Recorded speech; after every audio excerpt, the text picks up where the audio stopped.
Okay, Chris, I'm ready for you to hit play on this awkward story. All right, I tried to get the volume normal level, so hopefully this does not blast out to your eardrums as you hear me play this.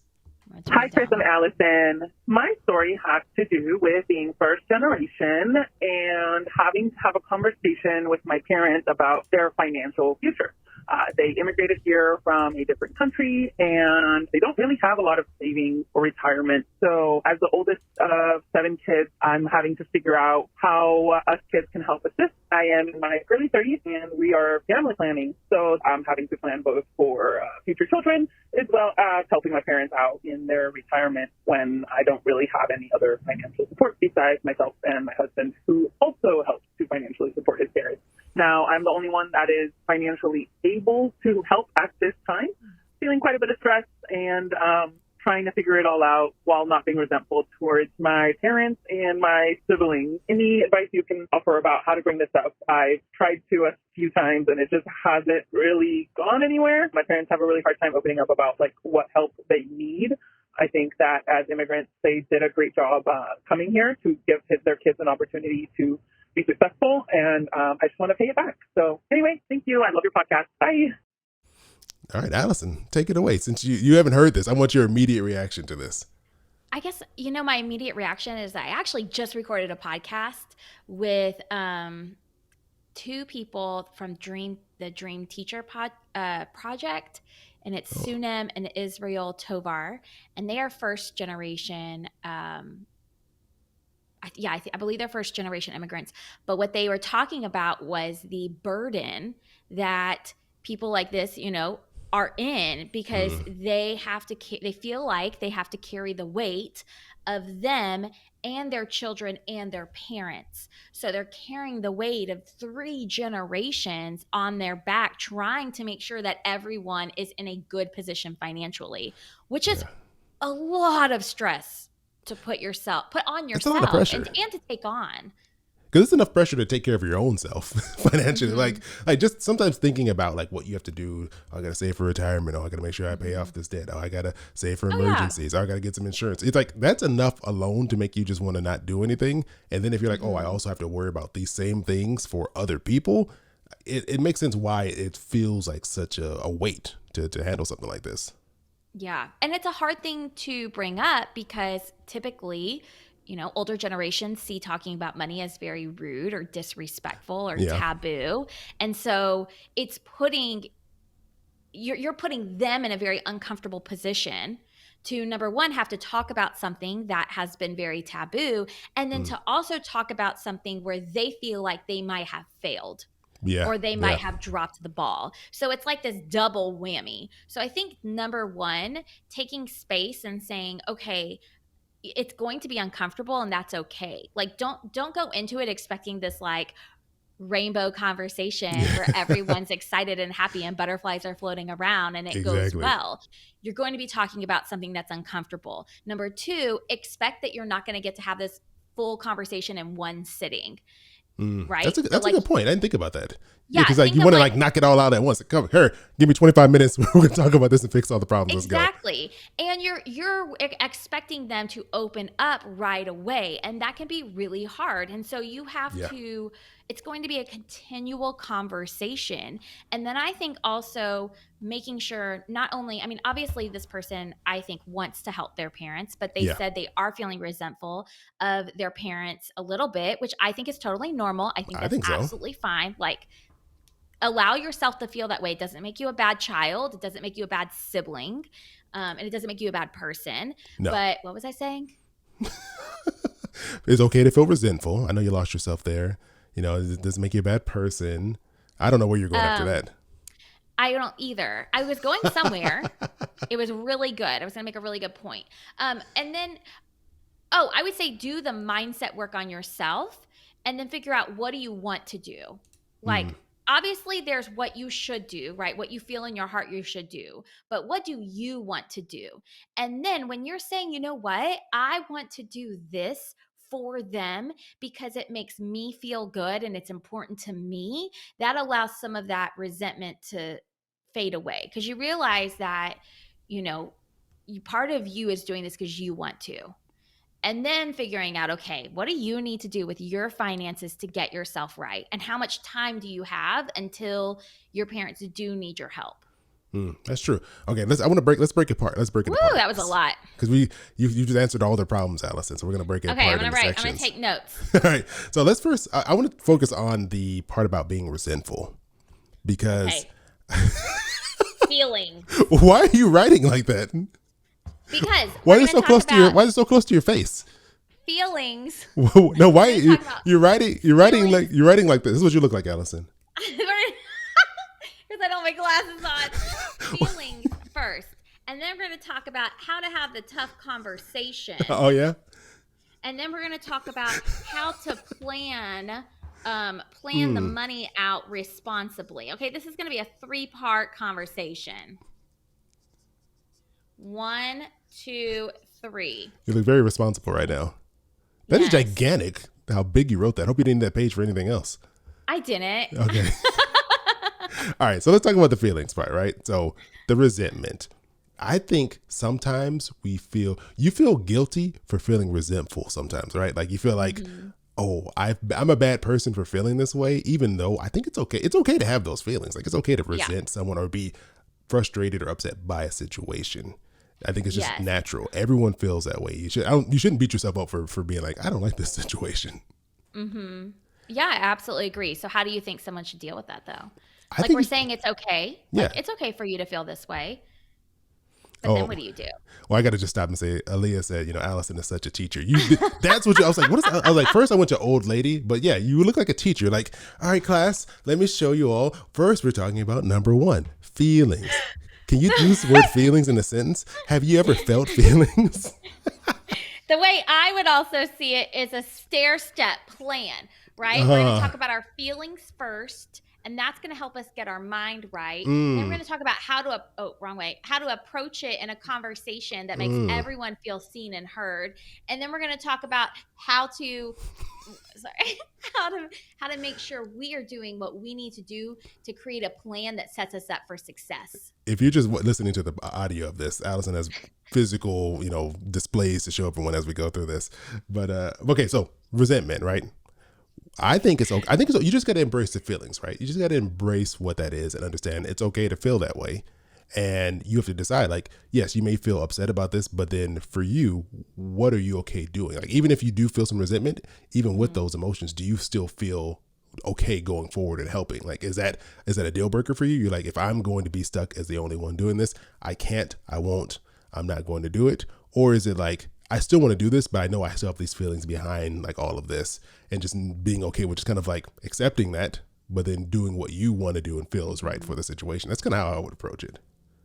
Yeah, and I think also one of the things I was talking with my mom about, good old Kathleen, she's the best. Oh, Kathleen. I was talking with her one time about like resenting someone, and she said, "Allison, do you think anyone wants to feel pity?" And I was like, no. She was like, would you, if you were in this situation, would you want to feel like this, like someone to pity you? And I was like, no, I wouldn't. And she was like, okay, like that's not a productive thing. And so when you're thinking about your feelings and I guess this is kind of going into the conversation of like, your parents don't want to feel your pity. That is a very degrading place to be in. It feels very degrading. And so when you're going through your feelings, number 1, I think it's going to take time for you to work through that, and that's totally okay. But I think that you need to definitely do some journaling, do some therapy, talk through it, and ask yourself, okay, why am I feeling this way? Do I want to feel this way? Is it serving me? And then how can I turn my thoughts to where something that they are serving me? So instead of I'm, frustrated with my parents for not putting themselves in a situation where they can take care of it, saying something like, I understand that my parents did the best that they could, and they gave me, I understand that the parents did the best that they could. They're not going to be perfect, but I love them anyway. Yeah, exactly. And I'll do my best to help them. And so being able to kind of turn that around and work on that, I think will help with, the first step, which is feelings. And I couldn't fit the S on there, so I had to write it underneath. Yeah, I think you're right. Like and she even mentioned in her call that she's very grateful for what they've done, and Mm-hmm. they set their kids up for a good future. So I think she understands that. I think it's just like I think it's the weight of the Oh, yeah. responsibility is really what can make you feel resentful. And also, I think it's hard when she said she was one of seven, to be one of seven, and then knowing you're the only one who's going to help out or who's willing to at this point. Yes. I also think, though, if she's one of seven, and didn't she say she's 30? Yeah, That means that some of her siblings are very young. So just because they're she not could be the able to help youngest. now does what? She She's the could be she youngest? could be the youngest. We don't know. No, she said she's the oldest in her call. Did she say that? Oh, well, there She you said go. that she was, yeah, way to listen. She said she's the oldest. And so I think also that realizing, okay, right now they may not be in a position to help. However, I have faith in my siblings that they will one day be in a position Mm, to contribute to this. So it won't always be on me. Right now it feels, right? Like she's going through this and it feels like the weight of it's on her. Her yeah, parents haven't done enough. Her siblings aren't doing anything. So it all rests on her shoulders. Who's putting it there?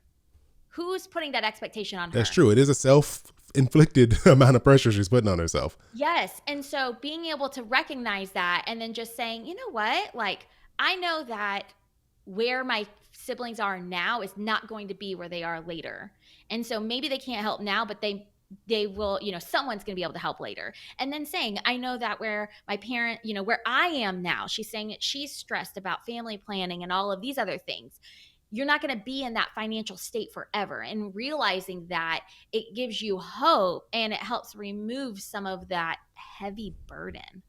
Mm. I was gonna say, because I feel like I should interrupt and add this, and I'm gonna make myself big since this is really relevant to the conversation here.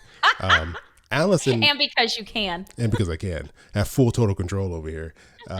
Allison is the youngest in her family. You're the younger sibling, whereas I am the older sibling, the oldest. So I feel like sometimes you don't really understand what it's like to be the oldest. You just had the carefree life of being the baby and everyone taking care of your needs and blah blah blah. Allison this, Allison that.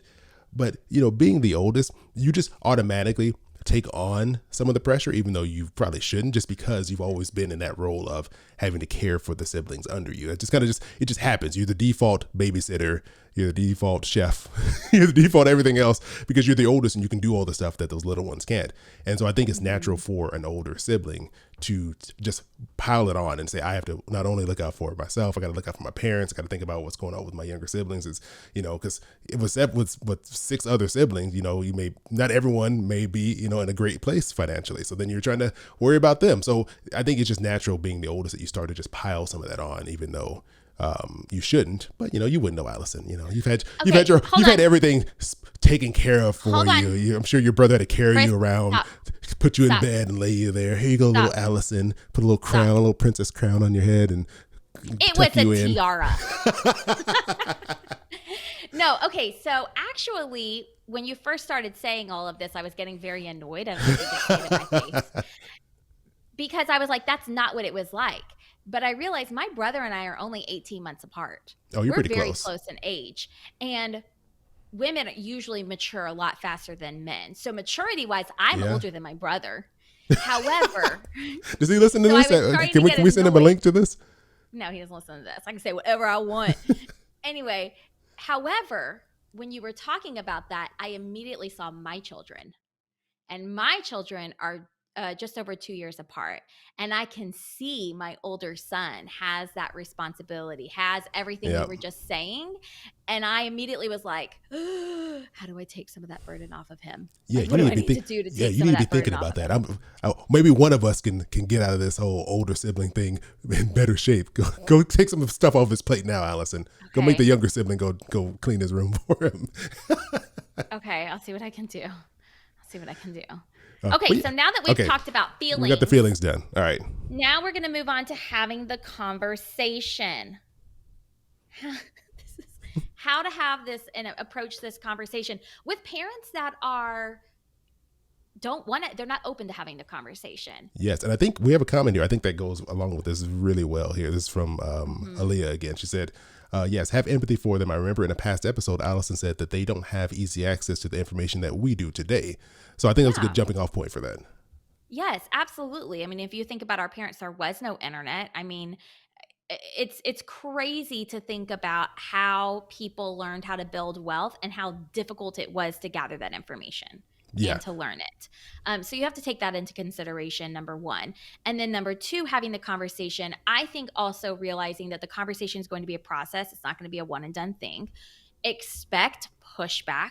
But I Yes. think going into it, anytime you have a hard conversation, I think going into it and being able to say, okay, it isn't always going to go as planned. I'm gonna like lower my expectations, and I'm going to present what I want to say in a way that leaves room for empathy for the other person, and that we're not we're not pointing fingers. I was going to say finger pointing and name calling. We're not pointing fingers.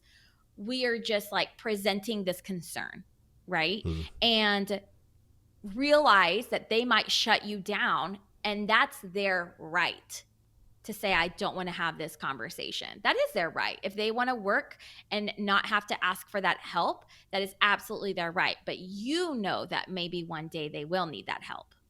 Yeah, and I think that's a hard thing for me. Like I was going to ask you this question as I was listening to what you're saying, because she's taking on all this weight, this responsibility. She's feeling stressed and overwhelmed. The conversations haven't gone well up to this point. Mm-hmm. She didn't go into detail, obviously, because it's probably hard to in a voicemail tell us everything. But I'm sure it was maybe if I think of some conversations I've had with my parents, it just gets uncomfortable. Maybe they're like, "Don't really worry about it. We got this." It could be any combination of things. But how do you then approach this situation, and how you handle your feelings when you feel like you're responsible, but they don't want your help, and you're like, well, I don't know what's going to happen in 10 years from now if I just ignore this and just say, well, you said you got it, I'll let you figure it out. Like how do you handle that? How do you deal with that?